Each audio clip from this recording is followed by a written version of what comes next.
Welcome to the second course. In this course, we're gonna learn some new effects. So we're gonna drop a few effects on this rectangle, and let's start. So first thing, make sure you're selected on the rectangle on top. Now, something important in the layer management. Let's say this is like higher priority. Let's say we want this rectangle to be under the background. You just drag it under it. And same thing, if you want to be above the background, you just drag it above it, and boom. This is the higher priority or lower priority. If you will have more layers, you can just change between them. Basically, make sure the background is always on the bottom of everything, because you don't want the background to cover up everything you've made. And make sure the rectangle is above the background. Now let's say we want to add effects. As I said, we click on this rectangle layer and we go over here, effects, and we go to blending options. So this box is basically like a setting box, like effects box. They have all the effects that you can add for this rectangle. So the first thing we want to add is a drop shadow. Right here you click on this check mark, and then you click on the drop shadow text to go to the settings of the drop shadow. So as you can see, we can basically play with it.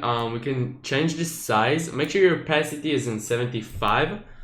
You can even put it on 100, but I'll put it on 75. As you can see, what the drop shadow did is you have a little shadow behind the rectangle. So basically you can play with it now. Now you can just put the size on whatever you want. If you want a big shadow, you can put it like on 250, and you want a little tiny shadow, you can even put it on 60, above 60 or under 60, it doesn't matter.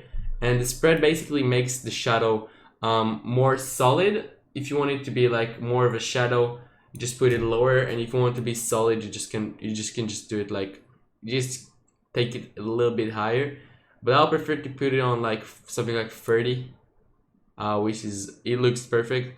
Make sure you put the angle on 90, and the distance, you don't want to play with it too much, because it will move your shadow. You see the shadow moves right here, so you don't want to play with it too much. You just put it on the 0, which is the basic of the drop shadow. Now as you guys saw, we had a little nice effect right here. You can do it with everything. You can do it with text, with whatever you want. I'll teach that later within the next lessons. Now the next thing we can add is stroke. You can go over stroke, and we can add stroke. Basically it's like this line around the line around the rectangle. I'm not sure if you guys can see it, because it's black and it just blends with the rectangle. So we can change the color, and there you see it. You see this border right here? Basically you can change the size of it. You can put it really like covering almost the wall. You can cover the wall rectangle, but we don't want to. We just want a nice little stroke. So you can even put it like this. We can change the color. Let's say we want to put it this color, which actually blends pretty cool with the shadow behind. So yeah, we have a stroke right now that we added. You can even a little bit turn down the opacity so you can see lower, but within, if you get lower the opacity, you get it more white, and then eventually it will just disappear. So we want to keep it on 100 this time. What else can we do? We can do a bevel and emboss. Now this thing, bevel and emboss, it adds like a nice 3D thing, but basically you want to lower it down, slow it down for like 5, and it adds like a nice 3D show. You don't have to use it, but you can use it for many kinds of uses. Like text, you can do it bubble text or a 3D text, which is pretty cool. And yeah, you can just basically use it. It's going out pretty cool.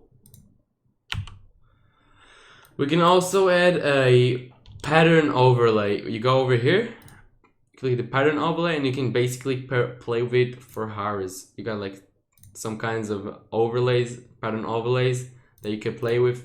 I really like that one and that one. I'll go with that one for now. You can lower down the opacity if you want. I'll keep it 100, which pattern overlay is actually pretty cool. You could use it for actually stuff like rectangles and squares and stuff like this, because it will look really cool on you know, on geometries.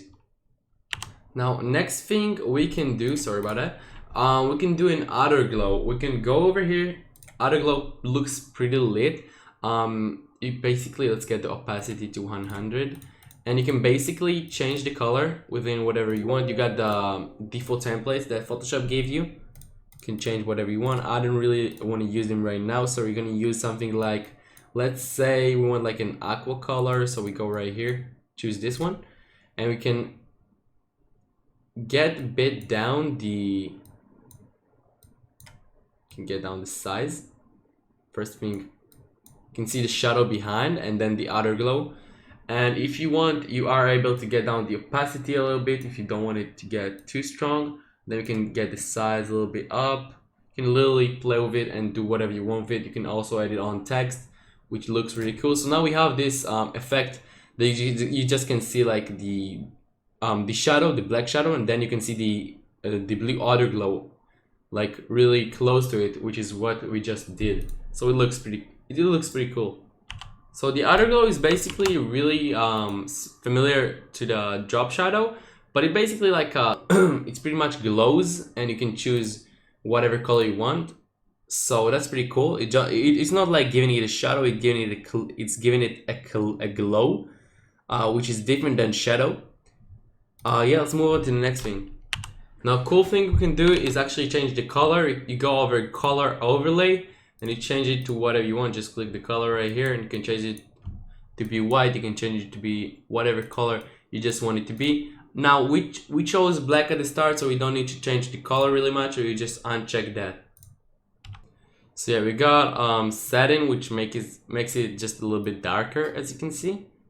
It can look pretty cool. We can just get down the opacity and keep it like this. We got inner glow, which is like outer glow, just from the inside of the rectangle. Same thing for the inner shadow, which is just like the inside shadow, like the outside, just from the inside. We don't want to do it for now. We don't need it. Now, gradient overlay. This is a cool tool we can use. Basically, essentially, gradient overlay is a color mixed gradient color. It looks really good on the rectangle when we put it like this right now. You can choose basically from the defaults of that Photoshop gives you. You can choose this, you can choose whatever you want. Actually, the white one, I really love this one. We can maybe take down the opacity. I think that will look really good actually if we turn down the opacity 100, so you guys can play with it. I will just uncheck it right now because I want to keep our pattern overlay that we used before. So those are basically the effects, the essential effects. We got a lot of effects right here. I didn't use all of them, but I explained on each one. They're very easy to use. They're very basic. Again, how we open them, you can basically go to the rectangle and you can right click and then go right here above to the blending options, and it will get you to the same spot. Or you can choose the rectangle and you click right here and then you click blending options, which will take you to the effects too. So we are done with the effects. Hope you guys did learn something new from this lesson. Make sure you move on to the next lesson. There we're gonna learn how to work with images finally.